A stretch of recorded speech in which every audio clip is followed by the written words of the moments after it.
কীভাবে আদর করে একজন। আসলে বিষয়টা হচ্ছে কি, একটা পোস্ট কিনে পোস্ট করি, আসলে আমাকে ভালো লাগে তাই। যেভাবে আপনাকে যখন আদর করবে না, সত্যি হয়তো আপনাদের কিছুটা নাকি বিরক্ত লাগতে পারে। একটা বিষয় মনে রাখবেন, আসলে ভালো লাগাটা তো সবাই প্রকাশ করে ফেসবুকে, আমিও তাই চেষ্টা করি যে কীভাবে কাছে পিঠে বসে আছে দেখুন, খুশি করার জন্য নিজে পালক দিচ্ছে। হ্যাঁ হ্যাঁ হ্যাঁ, কী সুন্দর। শুধু তাই নয়, এটা ধরে নিতে হবে যে সামান্য খাওয়ার জন্য নয়, ভালোবাসে সেই জন্য কিন্তু। আর ভালোবাসাটা পায় বলেই কথা শোনে।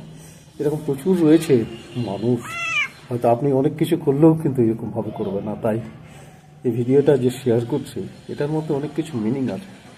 দেখবেন, যাকে আপনি অত্যন্ত ভালোবাসছেন সেই আপনাকে অবহেলা করছে, যেটা আপনি চাইছেন সেটা আপনি পাচ্ছেন না। অর্থাৎ মানুষের ক্ষেত্রে এটা হয়ে থাকে। তাই শুধু ভালোবাসাটা মন থেকে কথা হয়। একটা পুষ্পকে খাওয়াচ্ছে মানে তার মানে এই স্বার্থ নয় যে কিন্তু সামান্য কিছুর জন্যই সে শুধুমাত্র একটু খাওয়ার জন্য কিন্তু অনেক কিছুই আপনার আনন্দ দিতে পারে, সেটাকে আপ্রাণ চেষ্টা করে। তাই পশু প্রেম অনেক ভালো আর মানব প্রেম থেকে। আসলে মানুষের প্রেমের মধ্যে এত স্বার্থ জড়িয়ে থাকে, অনেক কিছু।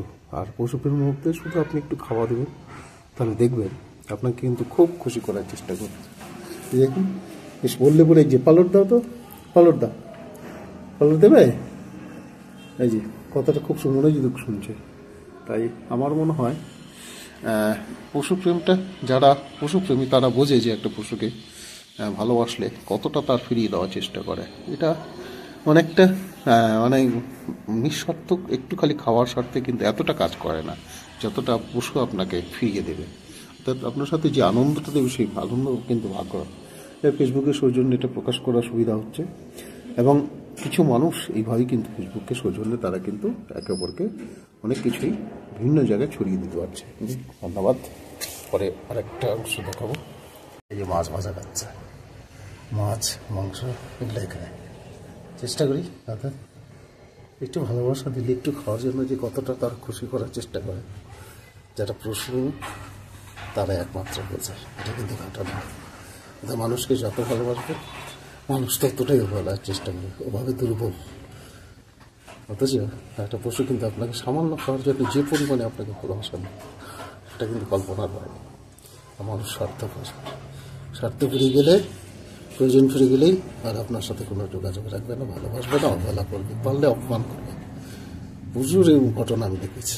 নিজের উপকার, নিজের কার্যসিদ্ধি করার পর কিন্তু সে এখন অবহেলাই করে। এটাই হচ্ছে পশু প্রেম আর মানব প্রেমের মধ্যে পার্থক্য। হচ্ছে জায়গাতে নিয়ে নিচে খাচ্ছে, মাছ ভাজা খুব সুন্দর করে খাচ্ছে। এ হচ্ছে আবার কিউট বিল্লি, খুব সুন্দর, খুব আদর করে। ধন্যবাদ।